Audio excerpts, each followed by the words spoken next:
سلمان اکرم راجہ جو ہے نا خان صاحب کے وکیل ہیں، بڑے زبردست قسم کے، بڑے کمال قسم کے وکیل ہیں۔ آپ کو پتہ ہے خان صاحب کا جو ہے نا سائفر کیس چل رہا ہے، اسی سائفر کیس کے حوالے سے سلمان اکرم راجہ نے کیا زبردست دلائل دیے ہیں، مزہ آ گیا۔ بات یہ دوستو، وہ اسد اللہ خان جو ہے ایک بہت بڑے یوٹیوبر ہیں، اینکر ہیں، بڑے کمال کے، آپ ان کو سنا کریں آپ کو مزہ آئے گا، اتنی بڑی مدلل اور مزے کے وہ جو ہے نا حالات حاضرہ کے اوپر جو ہے نا وہ اپنا ولاگ پیش کرتے ہیں، مزہ آ جاتا ہے۔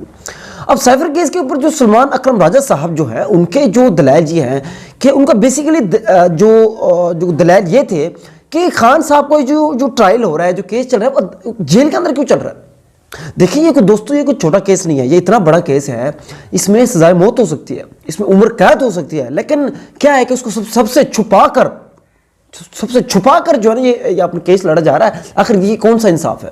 تو سب سے بڑا پوائنٹ یہ تھا۔ تو ادھر دوسری طرف جو ایک منصور ہیں، وہ اٹارنی جنرل ہیں، وہ کہتے ہیں کہ جی سیکورٹی ایشو ہے۔ تو جج صاحب نے کہا جی کون سے سیکورٹی ایشو ہیں، آپ بتائیں ذرا وہ کون سے سیکورٹی ایشو ہے، پتہ تو چلے بھائی۔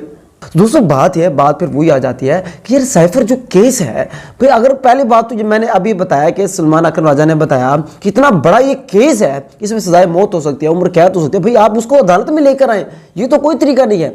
تو ادھر سے جو دوسرا جو منصور صاحب ہے، جو مخالف ہے، وہ کہتے ہیں کہ جناب ہم کسی ملزم کی خواہش کے اوپر جو ہے نا عدالت نہیں لگا سکتے۔ اب بھائی بات یہ ہے بھائی ملزم کی خواہش کیا ہے؟ بھائی ملزم تو اپنا رائٹ مانگے گا، اپنا حق مانگے گا بھائی۔ سائفر کیس کی وہ جو حقیقت ہے وہ تو ساری دنیا کو پتہ ہے، لیکن چلے اب کیس چل رہا ہے تو ساری دنیا کے سامنے جو لڑیں تاکہ آپ لوگ بھی منہ دکھانے کے قابل ہوں۔ تو بات یہ دوستوں جو سلمان اکرم راجہ انہوں نے ایک مثال بھی دی، اندرا گاندھی جو ہے ان کا بھی کیس جیل کے اندر ہوا تھا، ان کی عدالت بھی جو ہے کہ جیل کے اندر تھی، لیکن دوستوں وہاں ہر چیز الاؤ تھی، میڈیا الاؤ تھا، وہاں مطلب سب کچھ وہاں لوگ جا سکتے تھے، اس کو جج کر سکتے تھے۔ تو یہاں تو الاؤ کچھ نہیں ہے، سب ایسے لگ رہا ہے خفیہ طریقے سے ہو رہا ہے، پتہ نہیں کیا ہو رہا ہے، کیا چل رہا ہے پاکستان کے اندر۔ تو بڑے زبردست ان کے دلائل تھے سلمان اکرم راجہ کے، انہوں نے بڑی کمال بات کی۔ بہرحال آج دوستوں 11 بجے پھر ان کی سماعت ہونی ہے، دیکھتے ہیں پھر کیا ہوتا ہے۔ امید ہے یہ اس کا کوئی کٹا کٹے نکل جائے گا، کوئی فیصلہ ہو جائے گا، اللہ کرے۔